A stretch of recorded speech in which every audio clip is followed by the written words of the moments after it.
여러분 안녕하세요. 현대사회에서 우리들과 가장 밀접하게 관련된 것이라고 한다면 인터넷이라고 할 수 있겠습니다.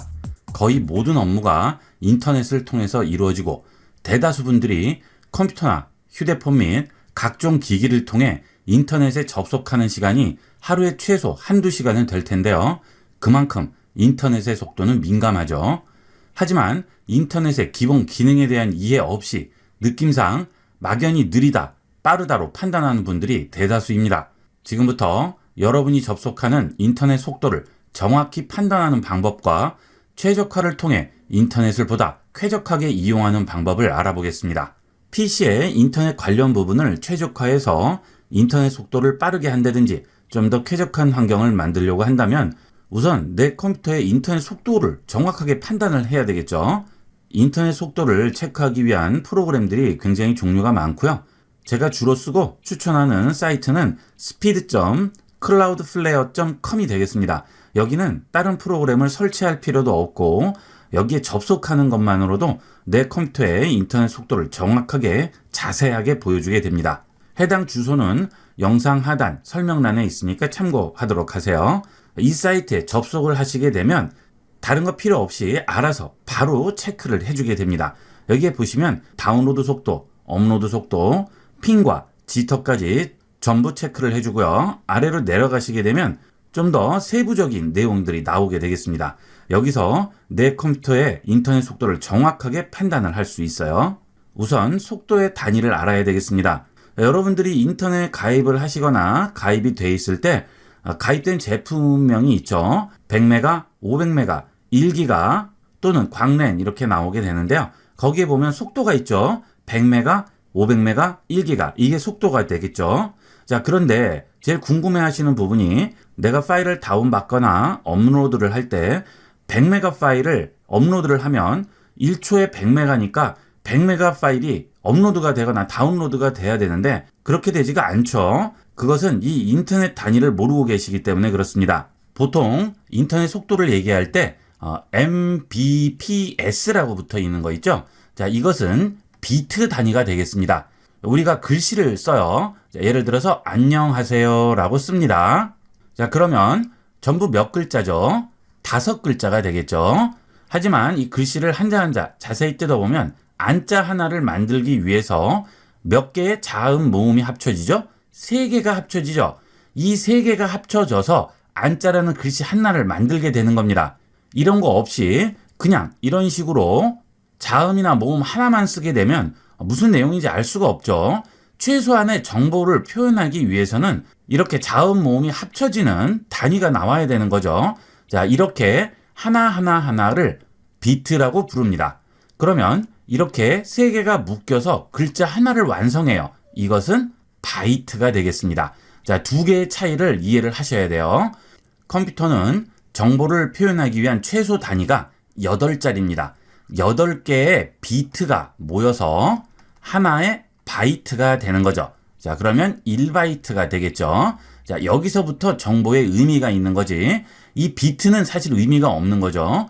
인터넷 속도를 말할 때 이 메가 bps는 1초에 메가비트가 전송이 된다는 뜻이죠.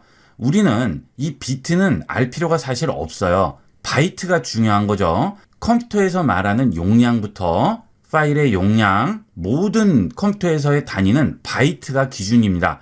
자, 그러면 왜 인터넷 속도를 비트로 쓸까요?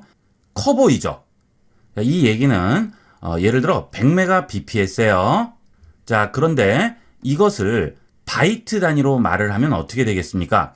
아까 8자리가 모여야 하나의 바이트가 된다고 그랬죠? 자, 그 얘기는 대략 8분의 1이라는 뜻이죠. 자, 그러면 100메가 bps인데 실제로 우리가 사용할 때 이용하게 되는 것은 100의 8분의 1, 대략 12.5 정도 됩니다. 자, 이게 메가바이트가 되겠습니다. 그러면 우리가 파일을 전송을 할 때 1초에 12.5메가바이트가 전송이 되는 거죠. 자, 하지만 이렇게 쓰는 것보다는 이렇게 하면 더 커 보이죠. 그래서 통신사에서 마케팅을 이유로 해서 이런 식으로 비트로 표시를 하는 겁니다. 사실 이거는 우리가 알 필요가 없고요. 이게 중요한 거죠. 모든 인터넷 속도는 전부 비트로 표시되어 있습니다. 그래서 여러분이 이걸로 바꿔주셔야 실제적으로 어느 정도의 속도인지를 알 수가 있겠죠. 자, 예를 들어서 인터넷을 1기가 쓰고 있어요. 자, 그러면 이걸 바이트로 바꾸면 나누기 8하면 125메가바이트죠. 자, 그러면 어때요? 1초에 125메가가 전송이 되는 거죠. 1기가가 전송이 되는 게 아니에요. 자, 이 부분을 정확하게 이해를 하셔야 됩니다. 저한테도 가끔 질문하시는 분들 중에 저는 1기가 인터넷 쓰는데 왜 전송이 초당 1기가가 안 됩니까? 속도가 너무 느린 거 아닙니까? 하시는데 그건 당연하죠. 1기가 인터넷일 경우에는 125메가바이트가 초당 전송되는 양이 되겠어요. 자, 이렇게 해서 이 스피드 테스트에 들어오게 되면 다운로드가 391, 업로드가 214가 나오죠. 제 경우에는 공유기와 거리가 떨어져 있어서 와이파이를 이용을 하고 있습니다. 그렇게 되면 속도가 좀 더 떨어지게 됩니다. 제 속도를 이용을 하시려면 와이파이보다는 랜선을 컴퓨터에 직접 공유기로부터 연결을 해서 쓰시는 게 제일 제 속도를 낼 수가 있겠죠. 저는 지금 500메가 인터넷을 쓰는데요. 와이파이를 이용하면 대략 20-30% 정도 속도가 떨어진다고 생각하시면 되겠습니다. 랜선으로 직접 연결을 했는데 내가 500메가를 써요. 그런데 여기서 체크를 했더니 90 정도 나오게 됩니다. 그러면 어느 정도 적당한 수준이라고 보시면 돼요. 많이 나오는 것은 90 이상 나오는 것도 있어요. 자, 그런데 반으로 떨어졌어요. 50밖에 안 나와요. 그럴 경우는 무조건 통신사 콜센터에 전화해서 얘기를 하셔야 되겠죠. 와이파이일 때는 정확한 속도로 판단을 할 수 없기 때문에 정확한 속도 판단은 꼭 랜선을 연결을 해서 테스트를 하셔야 되겠습니다.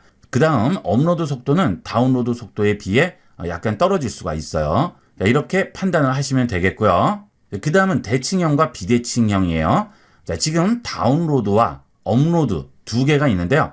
다운로드는 인터넷을 통해서 파일을 내려받는 걸 말하고요. 업로드는 내가 파일을 인터넷으로 올리는 거죠. 인터넷을 사용하는 것은 거의 90% 이상이 다운로드 속도에 좌우가 됩니다. 그런데 특별하게 내가 인터넷에 파일을 올리는 경우가 많아요. 그러면 어때요? 업로드 속도가 중요하죠. 일반적으로 쓰실 때는 대칭형, 비대칭형 그렇게 큰 속도 차이를 느끼지 못합니다. 하지만 내가 인터넷에 파일을 많이 올리는 분일 경우에는 대칭형과 비대칭형은 큰 차이를 느끼게 되죠. 이 비대칭형은 업로드와 다운로드 속도가 다릅니다. 대칭형은 업로드와 다운로드가 5에서 10% 미만입니다. 지금 이 경우에는 속도 차가 크죠. 저는 지금 비대칭형이죠. 가격은 거의 차이가 없어요. 그런데 통신사에서는 비대칭형을 기본적으로 설치를 해주죠. 만약에 여러분이 업로드할 파일이 많을 경우에는 통신사에 얘기를 해서 대칭형으로 바꿔달라고 얘기를 해주셔야 됩니다. 그럴 경우 이렇게 테스트를 해서 여러분이 지금 인터넷 상황을 알 수가 있어야 말을 할 수가 있겠죠. 그리고 아무래도 대칭형이 조금이나마 속도가 빠를 수는 있겠죠. 물론 체감은 거의 안 됩니다. 여러분 상황에 맞는 걸 이용을 하셔야 되겠어요. 그 다음은 핑과 지터가 되겠습니다. 인터넷 속도는 이 핑과 지터를 잘 보셔야 돼요. 이 핑이 말하는 것은 지연 시간이 되겠습니다. 지연 시간이라는 것은 내가 인터넷에 들어갔어요. 자, 여기서 네이버로 들어갔습니다. 그래서 뉴스를 눌렀습니다. 그러면 바로 반응해서 페이지가 바뀌게 되죠. 이게 지연 시간이에요. 당연히 이렇게 눌렀는데도 이 화면이 늦게 뜬다면 인터넷이 굉장히 느리게 느껴지겠죠. 실제로도 이 핑이 느리면 인터넷 속도도 느려지게 됩니다. 자, 이 지연 시간은 적을수록 좋아요. 이 뒤에 단위가 밀리세컨인데요. 보통 10밀리세컨 이하면 아주 좋은 편이고요. 20밀리세컨 이하는 보통인 수준이 되겠고요. 그 이상 돼서 100에 가까이 가게 되면 체감상 느려지게 됩니다. 그런데 100밀리세컨이 넘어가요. 그러면 제대로 인터넷을 쓸 수가 없죠. 이 핑 값을 잘 보셔야 되겠습니다. 이 핑은 여러분 주위에 같은 통신사를 쓰는 사람이 많을 경우에 느려질 수가 있습니다. 예를 들어 아파트 단지를 기준으로 얘기하자면 아파트 단지에는 그 통신사의 통신선이 하나가 들어오게 돼요. 그 하나로 들어온 통신선에서 인터넷을 쓰는 여러 가정에 분배가 되는 거죠. 자, 그게 많아지면 많아질수록 내 명령을 처리하고 다른 사람 명령을 처리할 때까지 시간이 있기 때문에 이 핑 값이 높아질 수밖에 없죠. 그래서 핑 값이 높은 경우에는 통신사 얘기를 해서 속도 측정을 요구를 하셔야 되겠습니다. 그 다음 지터인데요. 지터는 지금 이 핀 값이 계속 변화가 돼요. 일정하게 나오는 게 아니고요. 어떨 때는 5도 나왔다가 어떨 때는 60이 나올 수도 있습니다. 그 핀 값을 높은 부분은 평균을 내고 낮은 부분 평균을 내서 그 중간 값을 뽑은 게 지터 값이 되겠습니다. 이 지터도 당연히 낮은 게 좋겠죠. 저 같은 경우에는 준수한 편이죠. 다만 비대칭형이라서 업로드 속도가 느린 게 되겠고요. 그 다음 와이파이를 쓰기 때문에 속도가 좀 떨어지는 그런 단점이 있겠죠. 저는 500메가를 쓴다고 했죠. 와이파이를 써서 390 정도 나오면 대략 20% 정도 떨어진 거죠. 와이파이가 대략 20-30% 정도 속도 저하가 있다고 했죠. 자, 그래서 정확한 값이라고 보면 되겠습니다. 여러분도 꼭 한번 체크를 해보시고요. 그 다음 아래로 내려갑니다. 그러면 다운로드 나오죠? 이 다운로드 부분은 지금 이 스피드 클라우드 플레이어를 실행을 하게 되면 내 위치가 여기에 있고요. 그 다음 아무 곳이나 서버를 하나 지정을 해서 데이터를 서로 주고받으면서 속도를 측정하는 거예요. 내 컴퓨터에서 더미 파일을 보내보는 거죠. 100KB, 1MB, 10MB, 25, 100MB를 보내보는 겁니다. 그래서 정확한 속도가 어느 정도 나오는지 판단을 하는 거죠. 자, 여기에 보시면 100KB죠. 용량이 아주 작은 거예요. 옆에 눌러보시게 되면 여기에 속도가 쭉 나오는데 속도가 굉장히 느리죠. 하지만 용량이 작기 때문에 속도가 느려도 상관이 없어요. 이런 식으로 통신사에서는 인터넷을 효율적으로 이용을 하게 됩니다. 이렇게 작은 용량일 경우에는 300메가, 400메가와 이런 70메가, 60메가와 차이를 거의 느끼지를 못해요. 그래서 이렇게 이용하게 되지만 자, 아래쪽에 보시면 100메가죠. 이건 용량이 크죠. 여기 또 눌러보면 여기는 어때요? 여기는 속도가 빠르죠. 자, 이런 식으로 인터넷을 효율적으로 운용하게 되는 거죠. 그런데 이렇게 용량이 작을 때는 상관이 없어요. 이렇게 용량이 클 때가 문제가 되겠죠. 자, 이때 보시게 되면 속도가 제대로 나오니까 이거는 괜찮은 거예요. 하지만 여기 속도가 제대로 안 나와요. 이러면 또 문제가 되는 거죠. 그 다음 업로드가 있죠. 여기에 보시면 50메가까지밖에 없죠. 제가 비대칭이라는 얘기가 되겠습니다. 만약에 대칭 인터넷을 이용을 하게 되면 이 아래쪽에도 또 100메가가 나오게 될 텐데 반 정도로 떨어지는 거예요. 속도 차이가 반 정도 난다고 보시면 되겠습니다. 하지만 저는 업로드 할 일이 자주 있는 게 아니기 때문에 그냥 비대칭을 이용을 하고 있습니다. 만약에 업로드 할 일이 많은 분들은 대칭형으로 신청해서 이용을 하셔야 되겠어요. 자, 이렇게 해서 일단 내 인터넷의 속도를 측정을 합니다. 그래서 속도에 문제가 없어요. 그러면 내 컴퓨터에 최적화가 필요한 거죠. 자, 그런데 속도 자체가 느리면 아무리 컴퓨터에서 최적화를 하더라도 의미가 없는 거죠. 자, 그때는 061을 바꿔달라고 말씀을 하시던지 통신사 콜센터에 전화해서 원인을 찾아달라고 얘기를 하셔야 되겠습니다. 똑같은 금액을 내고 있는데 속도는 반밖에 안 나온다면 굉장히 억울한 상황이죠. 이렇게 정확히 알고 인터넷 속도를 확실하게 측정을 해보도록 하세요. 자, 그 다음은 내 컴퓨터에서 제 속도를 받아줄 수 있는지가 문제가 되겠죠. 자, 일단 내 컴퓨터에 설치된 랜카드가 제 속도를 낼 수 있는 랜카드인지부터 확인을 해봐야 되겠습니다. 자, 하단 윈도우 시작 버튼, 마우스 우측 버튼 클릭합니다. 그리고 장치 관리자로 들어가세요. 자, 그러면 네트워크 어댑터라고 보이실 거예요. 자, 여기에 화살표 누르시게 되면 여러 가지가 나오게 되는데요.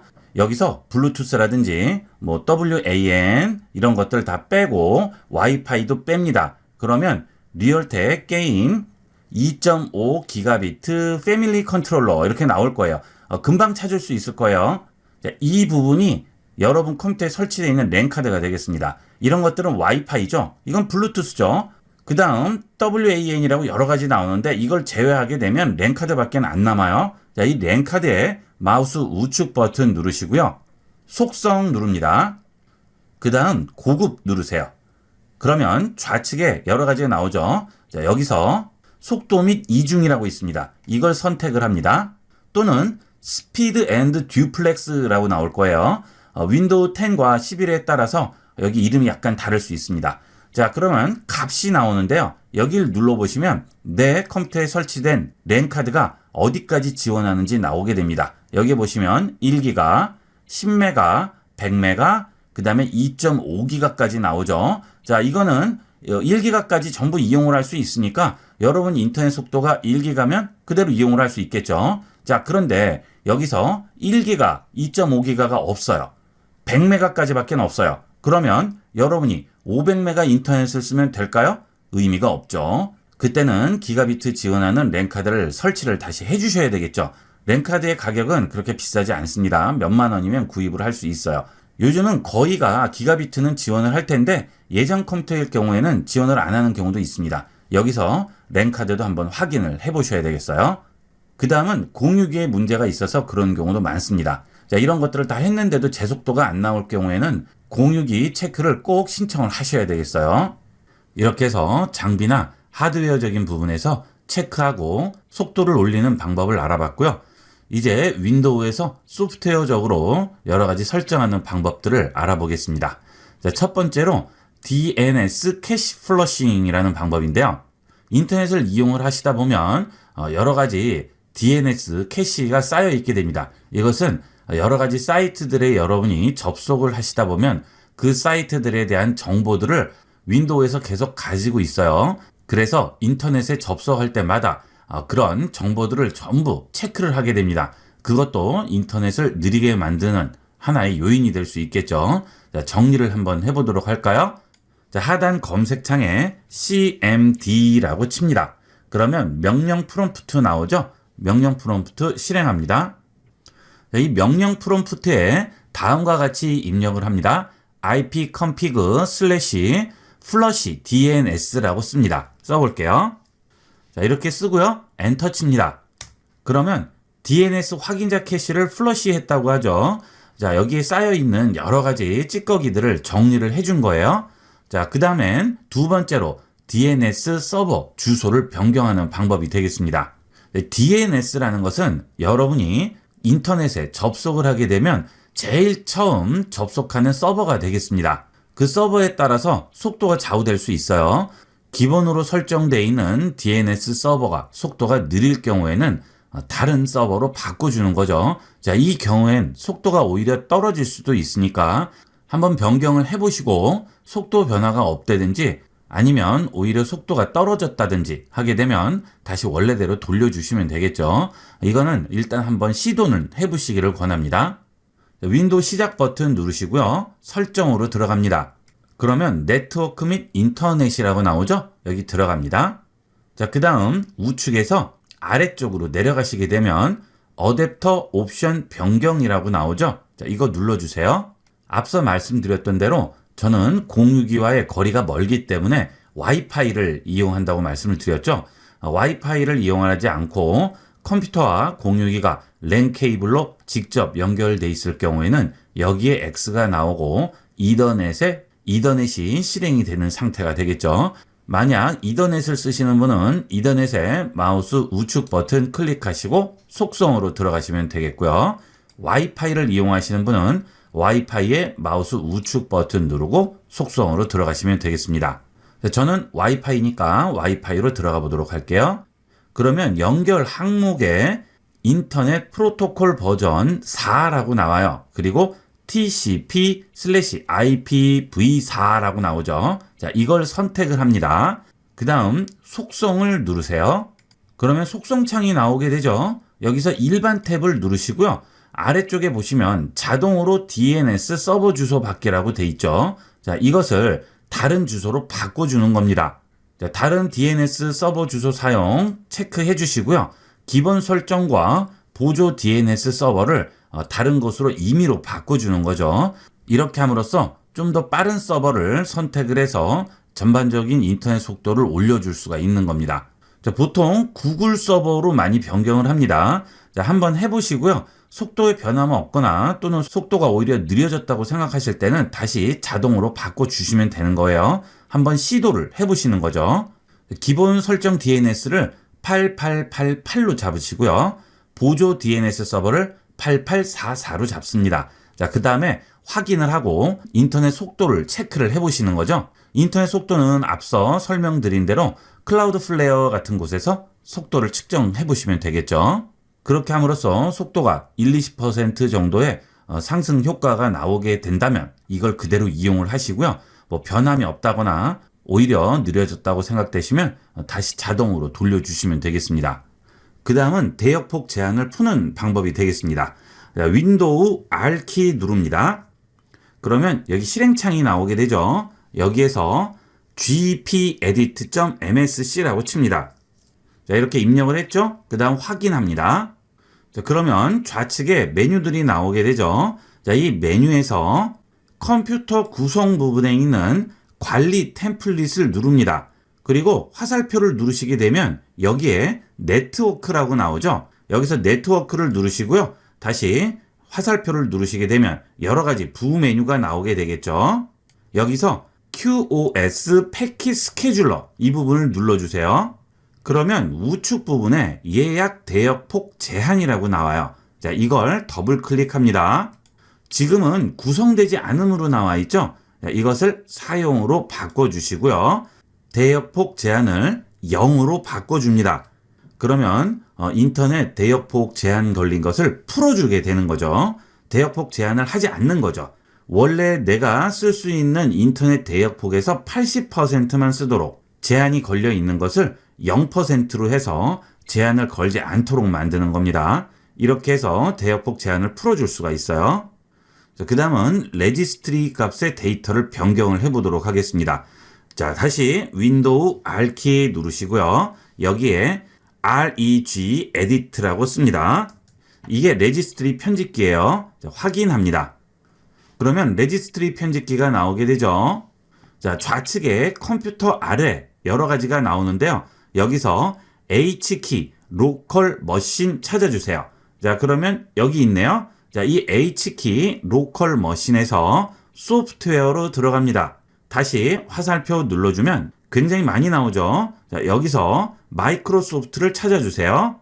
여기 있죠? 다시 화살표 누르시고요. 자, 이번에는 윈도우 NT라고 찾습니다. 자, 그 다음 다시 화살표 누르시고요. 자, 이번에는 커런트 버전 눌러주세요. 그 다음 화살표를 다시 눌러주시면 또 많이 나오죠. 자, 여기서 멀티미디어를 찾아주세요. 여기 있죠? 자, 이 멀티미디어에 들어가시게 되면 시스템 프로파일이라고 나오게 되고요. 이 시스템 프로파일 눌러주시게 되면 우측에 두 가지가 나오게 되죠. 자, 여기서 네트워크 스로틀링 인덱스. 자, 이걸 더블 클릭합니다. 자, 그러면 지금 값 데이터라고 여기에 나와요. 지금 A라고 들어있을 텐데요. 자, 이것을 46으로 변경을 하고 확인을 해보시고요. 자, 그 다음 70으로 변경하고 확인을 해봅니다. 자, 이렇게 해서 속도 측정을 한번 해보시면 좀 더 나은 속도를 이용을 하실 수가 있겠죠. 이 경로는 본 영상 하단 설명란에 올려놨으니까 필요하신 분은 참고하도록 하세요. 이렇게 설정해서 바꾸는 방법은 꼭 빨라진다는 보장은 없습니다. 시도를 해보는 거죠. 그 방법 중에 하나니까 한번 해보도록 하세요. 자, 그 다음은 브라우저에서 이용하는 방법이 되겠습니다. 크롬을 쓰시는 분도 있으시고요. 엣지를 쓰시는 분도 계시겠죠. 그 다음 네이버 웨이를 쓰시는 분도 계시고 여러분들이 계실 거예요. 자, 그런데 방법은 다 마찬가지가 되겠습니다. 저는 크롬을 기준으로 설명을 드리도록 하겠습니다. 자, 크롬을 실행합니다. 그 다음 우측 상단 점 3개 버튼 누르시고요. 여기서 설정으로 들어갑니다. 자, 그 다음 좌측에서 개인정보 및 보안으로 들어가세요. 자, 그러면 아래쪽에 인터넷 사용 기록 삭제라고 나오죠. 이 부분 눌러주시게 되면 인터넷 사용 기록 창이 열리게 되죠. 여기서 기본 탭을 누르신 다음 전체 기간 잡으시고 사용 기록이라든지 쿠키 및 사이트 데이터, 캐시된 이미지 파일들을 삭제를 해줍니다. 자, 물론 바로 지운 다음에는 속도가 약간 저하가 될 수 있습니다. 하지만 계속 사용을 하시면 속도가 빨라지는 걸 느끼실 거예요. 캐시된 이미지 및 파일은 여러분이 접속했던 사이트들의 데이터들을 미리 저장을 해놨다가 다음에 그 사이트에 들어가게 되면 그 데이터로 바로 보여주기 때문에 속도가 빨라진 걸 느끼실 텐데요. 문제는 그렇게 자주 가는 사이트가 아니고 다른 사이트에 들어갈 때도 전부 검색을 해주는 거죠. 그래서 속도가 느려지는 건데요. 자주 가는 사이트일 경우에는 이렇게 삭제해서 다시 들어가게 되면 속도가 약간 느려진 걸 느끼시겠지만 그 이후부터는 데이터가 다시 저장이 되기 때문에 다시 빨라집니다. 그 대신 자주 가지 않는 다른 사이트에 접속을 하실 때는 속도가 많이 빨라지겠죠. 검색해야 될 데이터들이 많이 줄었기 때문에 그렇죠. 자, 그 다음 다시 좌측에서 아래로 내려가시면 시스템이라고 있죠. 시스템 들어갑니다. 그러면 우측에 크롬 종료 후에도 백그라운드 앱을 계속 실행이라고 돼 있죠. 여기에 체크가 지금 돼 있죠. 자, 이걸 이용을 하게 되면 크롬 속도는 빨라질지 모르겠지만 인터넷을 쓰지 않고 PC를 이용할 때는 오히려 속도가 떨어질 수 있겠죠. 백그라운드 앱을 계속 실행하기 때문입니다. 그래서 인터넷을 좀 빠르게 할 때는 이걸 체크를 하지만 그렇지 않고 컴퓨터 속도를 올려주실 때는 이걸 꺼주시는 거고요. 자, 그 다음에 가능한 경우 하드웨어 가속 사용, 이것도 켜주도록 하세요. 물론 하드웨어 가속이 지원되지 않는 그래픽 카드도 있겠고요. 지원이 되는 그래픽 카드도 있겠죠. 그런데 지원이 될 경우에는 되도록 켜주는 게 속도를 올리는 데 도움이 되겠죠. 지원이 안 될 경우에는 실행이 안 되니까 아무 지장이 없겠습니다. 이것도 되도록이면 켜고 이용을 해주도록 하세요. 자, 그 다음 좌측에서 그 아래 보시면 재설정 및 정리하기라고 있습니다. 여길 들어가신 다음에 우측 아래에 보시면 컴퓨터 정리라고 나오죠. 여기 들어가세요. 그러면 유해한 소프트웨어 찾기라고 있죠. 여러분 브라우저에 유해한 소프트웨어가 설치가 돼 있을 경우 속도를 느리게 하는 요인이 될 수 있겠죠. 자, 그래서 이 경우에는 찾기 버튼을 눌러서 유해한 소프트웨어를 확인을 한번 해보시기를 권합니다. 자기도 모르게 설치가 되는 경우가 있어요. 네이버라든지 다음 이런 곳에만 들어가는 경우면 모르겠는데 인터넷을 이용하시다 보면 다양한 사이트들에 여러분이 들어가게 되죠. 그럴 경우 인증이 되지 않는 사이트에 들어갈 수도 있고 그렇게 되면 나도 모르게 자동으로 설치가 될 수 있습니다. 이것도 확인을 해보시면 되겠어요. 별거 아니라고 생각하시는 분들이 많은데 여러분이 구글 드라이브에 데이터를 올릴 경우에 일단 여기서 한번 걸러주게 됩니다. 그 다음 구글 드라이브에 올린 상태에서 한 번 더 검사를 해줘요. 만약에 구글 드라이브에 바이러스라든지 유해 프로그램이 설치가 되게 되면 구글 드라이브 전체가 심각하게 손상을 받을 수도 있겠죠. 구글에서는 이 부분이 굉장히 중요한 부분입니다. 그래서 생각 외로 아주 잘 찾아줘요. 이것도 한 번씩 꼭 검사를 해보도록 하시고요. 자, 그 다음에 확장 프로그램 들어가시면 여러분 크롬 브라우저에 설치된 확장 프로그램들을 볼 수 있는데요.